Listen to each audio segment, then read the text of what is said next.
My name is Olivia, and I'm 40 years old. I've been married to my husband Michael for 10 years. We used to work together, but now we're in different branches. Michael is responsible at work and well-liked by his team. He's confident and ambitious, always wanting to look strong in front of others. I'm more quiet and don't stand out much. It surprised me when Michael, with his strong personality, showed interest in me. After dating for 2 years, he proposed to me with a big bunch of roses. I felt so loved and agreed right away. I looked forward to our future together.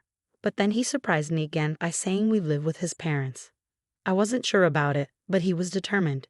He assured me his parents were nice and excited about us living together, so I agreed in the end. For the past 10 years, I've been living with my in-laws in my husband's house, which was not what I expected when I got married. Every morning starts with my mother-in-law's nagging about little things like cleaning the front door. Even though I make breakfast for everyone, her complaints never end. I apologize and rush to fix it while she heads off to work, leaving me feeling like a servant. Living here means waking up at 5 a.m. to cook and clean, even though my mother-in-law, who stays at home, doesn't lift a finger to help. After rushing through chores, I go to work, and when I come back home, it's straight to making dinner. I'm so tired by bedtime that I often fall asleep instantly. This routine leaves me feeling constantly exhausted and stressed. My mother-in-law lounges in the living room, enjoying the breakfast I made, while reminding me to clean properly so the neighbors won't think poorly of her. It's a cycle that never seems to end.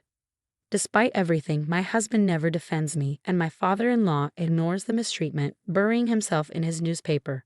Since I moved in with my husband's family, I've endured awful treatment. The stress has caused me to lose a lot of weight, and my period stopped, making it impossible for me to conceive. Despite my mother-in-law being the cause, I get blamed for it. I used to take care of myself and cared about my looks, but now I hardly recognize myself. The constant harassment from my mother-in-law and seeing my changed appearance in the mirror have left me deeply depressed. I've become completely submissive to her. I feel so numb that I don't even have the energy to think about leaving this house anymore. I received heartbreaking news. My father had passed away suddenly in an accident. I hadn't visited my family home in a long time because both my husband and mother-in-law would scold me whenever I mentioned wanting to go there. Hearing about my father's death, I deeply regretted not spending more time with him.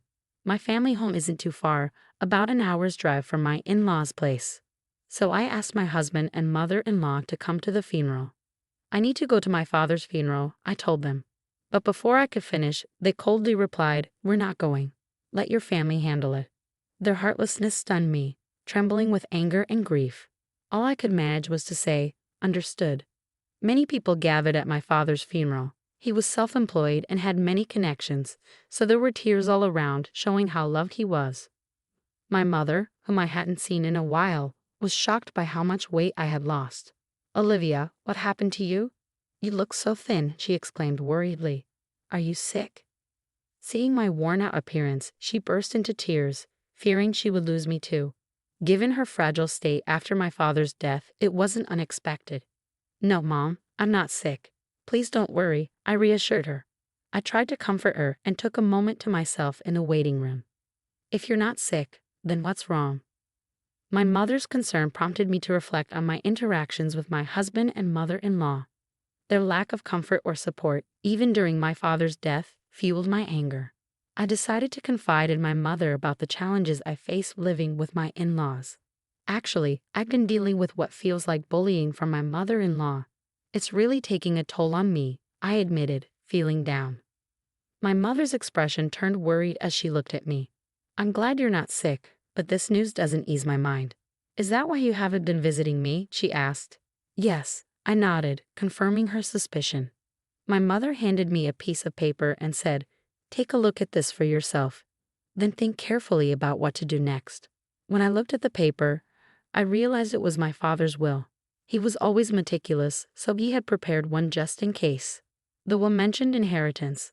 It says I inherit $2 million. I murmured in shock at the large sum. Suddenly, I felt a glimmer of hope. With this, I could build my own house and leave my in-laws' place right away, I thought excitedly. Thanks to the inheritance from my father, things started looking up for me. Back at my in-laws' place, I continued with the household chores as usual. But on days when I had plans, the house tended to get messier since there was no one else to clean up. As I quietly went about my tasks, my mind kept drifting to the $2 million I had inherited.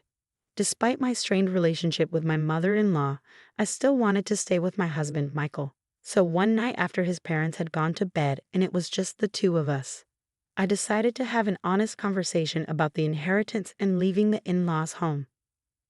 There's something I want to talk about, I began, trying to break the silence. Michael looked at me expectantly, waiting for me to continue. Yeah, about my father. Actually, I've come into an inheritance, I said. Of how much? Michael asked. Well, it's $2 million, I replied. Michael's face lit up with excitement. He left you that much. That's generous. But about how to use this money, he trailed off, indicating he wanted to discuss our options. I was about to bring up the main topic, feeling relieved that Michael seemed to be in a good mood. But before I could speak, he suggested something outrageous. We need to transfer that money to my mom's bank account right away, he said. I couldn't believe what I was hearing. It was so absurd that I thought he must be joking. No, why would we do that? The inheritance is mine, so it wouldn't be right to give it to your mom. I laughed, hoping he was just teasing. Michael slammed the table in anger. What are you talking about? A wife's money belongs to her mother-in-law. His words were so absurd that I couldn't believe he was serious. His expression was stern, and it sent a chill down my spine. I'm sorry, but I don't understand what you're saying. All I wanted to do was suggest building a house for us to live together. I tried to explain, but Michael wouldn't let me speak. He insisted on claiming my inheritance for his mother. That night, I couldn't sleep well because of the shock. The next morning, while I was making breakfast, both Michael and my mother-in-law approached me with angry expressions. Olivia, I heard about it. You inherited $2 million, and you said you won't give it to me. Who do you think you are? My mother-in-law exclaimed, adding to my distress. My mother-in-law had already heard of the inheritance from Michael. But I'm the one who inherited it, I protested. Stop arguing and transfer it to my parents' account now. A daughter-in-law's money is our money. Their determination to claim the inheritance by any means was clear. No matter how much I resisted, they continued to blame me. Realizing my resistance was futile, I fell silent. That's when Michael showed me a piece of paper. You're getting carried away because you've come into some money. I'm the one who's been supporting you. If you don't change your attitude, it's divorce, he said, threateningly. The paper turned out to be a divorce form. I've already signed it. Take this and go back to your parents' house. If you apologize properly, I might reconsider the divorce, Michael said, his tone firm. As I received the divorce form with Michael's part fully filled in, memories flooded my mind. I realized that I had never received any financial support in this house. I had been contributing equally to the living expenses, and all the household chores fell on my shoulders. Despite my efforts, they had always treated me poorly. Now they were even attempting to take my father's money. Feeling pressured to give up my father's inheritance if I stayed, being told to leave actually felt like an opportunity. Holding the divorce papers, I realized that the decision about my future was mine to make. I vowed to never surrender my father's legacy, and I made up my mind. After finishing work that day, I returned home. I'm home, welcome back. My mother greeted me with a warm smile. Despite my exhaustion, a home-cooked meal awaited me on the table. It had been so long since I had eaten a meal made by someone else. With each bite of the delicious food, tears of gratitude welled up in my eyes. Did you tell your husband about the inheritance? My mother asked. Yes, and it caused quite a stir, I replied, recounting everything my husband and mother-in-law had said to me. My mother was speechless at the shocking revelation. The inheritance belongs to you, and only you should decide your future. She comforted me gently as I cried. After being cared for at my parents' home for a week, I made the decision to return to my in-laws' house. Well, I'm heading back now. Take care, I said confidently, no longer afraid to face the challenges there. With a renewed sense of strength, I went back to my in-laws' house. Finally, Becca, have you reflected on your behavior? As soon as I returned to my in-laws' house, my husband and mother-in-law confronted me with stern expressions and crossed arms. Yes, I apologize. Please allow me to stay in this house again. I offered a shallow apology. My mother-in-law's face lit up with anticipation. Well then, hand over the inheritance quickly, she demanded. Actually, the inheritance process is taking longer than expected. I haven't received it yet.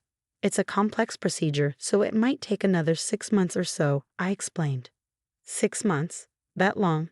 My mother-in-law's disappointment was evident. Well, fine, she reluctantly accepted. Both my mother-in-law and husband appeared satisfied, thinking their plan was still on track. I obediently handed over the inheritance as they demanded. However, they kept nagging about me spending a week at my parents' house. You're neglecting your duties as a wife. The house is a mess, clean it up quickly, they insisted. Despite the incredibly messy and unhygienic conditions at my in-laws' house, it was almost impressive how quickly they could make such a mess in just a week. I understood their demands. In the past, I would have been deeply upset to see the house in such a state, but now, I didn't care. No matter how much my mother-in-law bullied me or how hard the housework was, it didn't bother me anymore. I simply did as my mother-in-law ordered without letting it affect me. It's my mother-in-law's birthday, so I'll be leaving. Make sure to keep the house clean, my mother-in-law announced, as she always went on a trip for her birthday. Naturally, I wasn't invited. By the way, have you received the inheritance yet? It's supposed to come in today, my husband asked. How convenient. That $2 million can be a birthday present for Mom. Don't forget to transfer it to Mom's account before we get back, my mother-in-law added. It seemed too perfect that my mother-in-law's birthday lined up with the inheritance arrival. My husband couldn't see through my deception. Without a word, I saw them off with a smile, saying, "Take care." As soon as they were out of sight, I sprang into action, ready to execute my plan that I'd been waiting for so long. They'll be in for a surprise when they return from their trip. But I no longer have to concern myself with their reactions. Quickly, I packed my belongings and left my husband's family home behind. Wow, this is incredible, I exclaimed as I moved my things into my new home. Thanks to my father's inheritance, I had been able to build this house. I felt so happy to be living in such a beautiful place, and I decided to share it with my mother, who lives in my hometown. I felt a deep sense of relief knowing I no longer had to worry about those people. Sinking into the plush sofa, I felt content. Today was a celebration of my new home with my mother. We even invited a chef to cook for us, and we spent the day indulging in luxury. The next evening, my husband called me, his voice full of frustration. What the hell is going on? He demanded, clearly confused by the empty house he returned to. I won't be coming back there. Goodbye, I said firmly, trying to end the conversation without further discussion. But my mother-in-law's angry voice came through the phone. What are you doing? Where are you now? She demanded to know. I can't tell you that. You asked me to clean the house, so I packed up my belongings, I replied calmly. That's not a funny joke. Plus, you didn't transfer the inheritance. How many times do I have to tell you that the daughter-in-law's money is mine? She shouted. Huh, I'm single, I retorted. Suddenly, my yelling mother-in-law fell silent. Single? She echoed. Well, I'm a divorcee. I was handed a divorce paper, so I submitted it. I'm a stranger to you now. Goodbye, I said, ending the call abruptly. I couldn't help but laugh, picturing my mother-in-law's stunned face on the other end of the line. I felt a huge sense of relief to be free from that family. Afterward, I received numerous calls from my ex-husband. When I had some free time, I deliberately answered the phone and ignored the insults from my ex-husband and ex-mother-in-law. I made sure to record all those calls.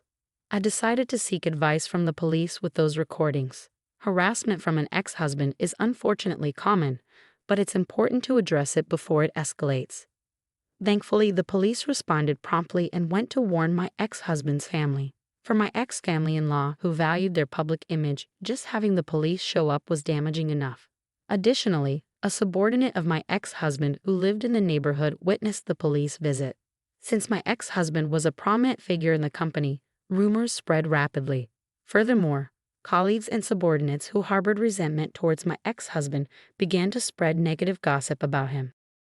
Eventually, the rumor made its way to my department. Did you hear about the police visit? My colleagues whispered amongst themselves. I'm divorced now, so I'm not really in the loop, I replied loudly enough for others to hear. The gossip-loving employees eagerly spread the news further. It didn't take long for the rumor to reach my ex-husband's boss. You've been the subject of a lot of negative rumors, haven't you? His boss remarked. What are you talking about? My ex-husband protested. I can't tolerate men who don't appreciate their wives. Furthermore, with these damaging rumors circulating, it will tarnish our company's reputation. Therefore, I've decided to transfer you, his boss declared. The transfer order issued to my ex-husband was severe.